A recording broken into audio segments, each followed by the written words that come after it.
Cuman kalau kita mengamankan kepala negara atau VVIP, ada dua hal, aman dan nyaman itu. Aman jelas, karena harus aman, tugas kita. Tapi yang kedua nih, yang nyaman ini yang sulit. Tentu ada hal-hal yang harus agak menyimpang dari protap-protap. Bagaimana supaya objek VVIP ini merasa nyaman. Nah, ini yang sulit, yang nyaman ini. Tapi kita tetap berupaya agar orang yang kita kawal itu bisa merasa aman, yang kedua ini bisa merasa nyaman. Sebetulnya prinsip pengamanan tetap, protap-protap tetap kita laksanakan. Tapi manakala harus berbenturan dengan unsur nyaman tadi, maka ya kita berbicara bagaimana fleksibilitas kita tadi, Pak. Contoh, kalau kita berbicara kendaraan rangkaian konvoi presiden, tidak hanya presiden kita, Pak, presiden manapun juga, itu sudah ada aturannya di situ. Itu sekitar 15 kendaraan, ya. Ada yang paling depan dan penutup, 15 kendaraan. Nah, kalau beliau memerintahkan, coba rangkaian konvoi seminimalis mungkin. Berapa kendaraan, Pak? 6 kendaraan.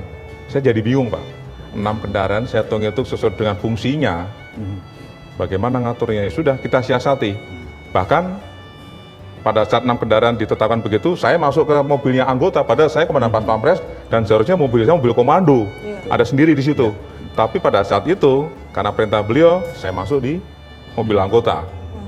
Kemudian beliau bertanya pada ajudan, gimana, ada masalah nggak itu? Rangkaian konvoi? Tidak ada masalah, Pak. Cuman komandan Pas Pampres berada di mobilnya anggota, bersama-sama anggota. Itu. Rupanya beliau berkenan, udah kalau gitu, dan Pas Pampres tambah 1 mobil lagi.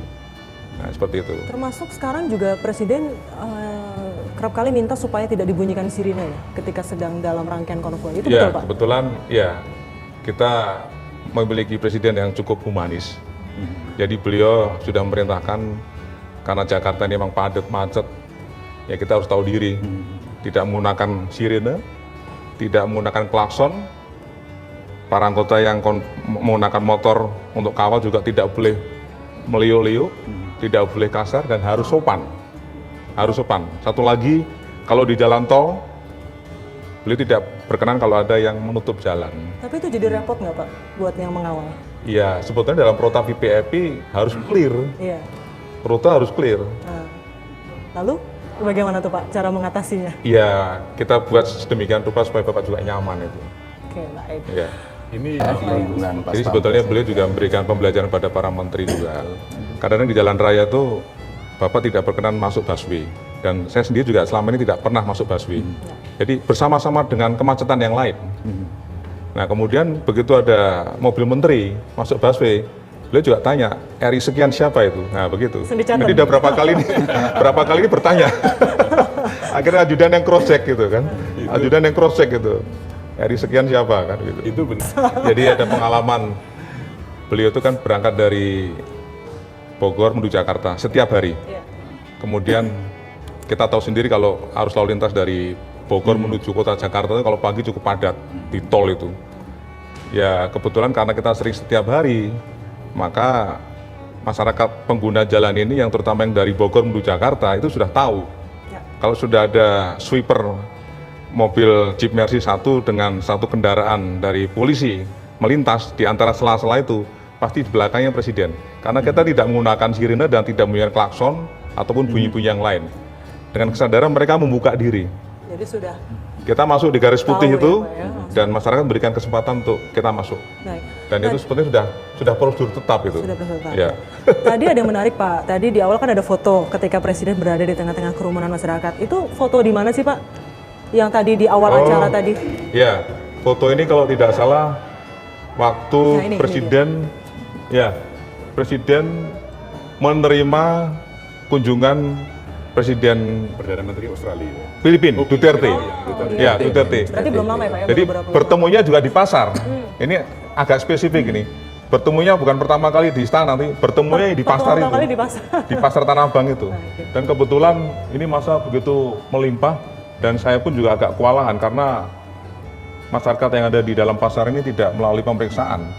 Nah, itu kami juga sedikit khawatir karena ini semuanya masyarakat awam, masyarakat yang datang dari luar, dan dan tidak melalui pemeriksaan pas pampres. Baik, lalu ada lagi misalnya tadi yang disampaikan Cak Kardi, tiba-tiba Presiden melakukan tindakan yang sifatnya spontan karena mungkin ingin langsung menyapa masyarakat atau ingin langsung berada di dekat masyarakat.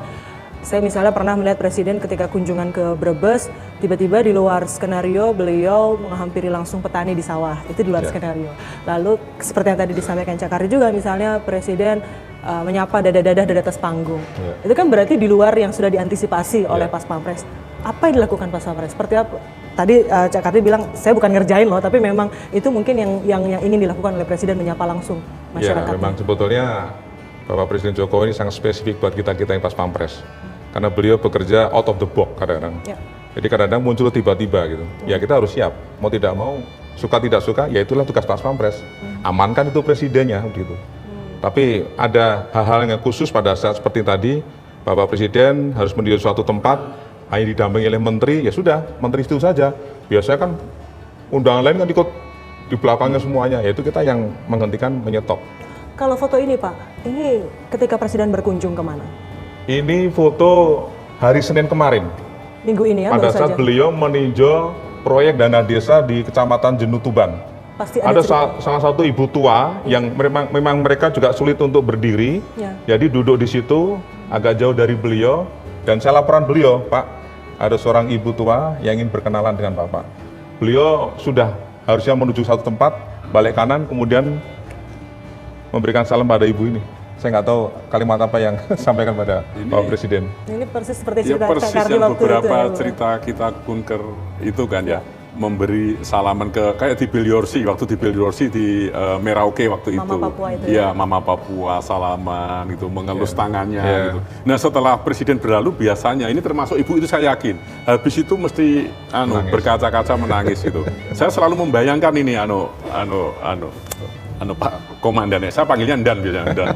Saya selalu membayangkan Dan. Setelah Presiden berlalu mereka nangis. Saya selalu membayangkan untuk ke pribadi gitu. Saya membayangkan ibu itu mak saya. Mak pasti sangat terharu dan bahagia disapa, diperlakukan Presiden seperti itu. Gitu. Kira-kira selalu ke personal seperti itu. Dan ini saya surprise nih. Komandan dapat foto ini saya surprise. Sangat surprise. Di awal-awal sempat kaget nggak? Dan dengan ternyata gaya Presiden kita ini seperti ini, gitu. Bisa tiba-tiba muncul tanpa bilang-bilang. Iya, pasti kaget. Tapi lama-lama kita sudah terbiasa. Dinamikanya sangat tinggi sekali. Baik. Kalau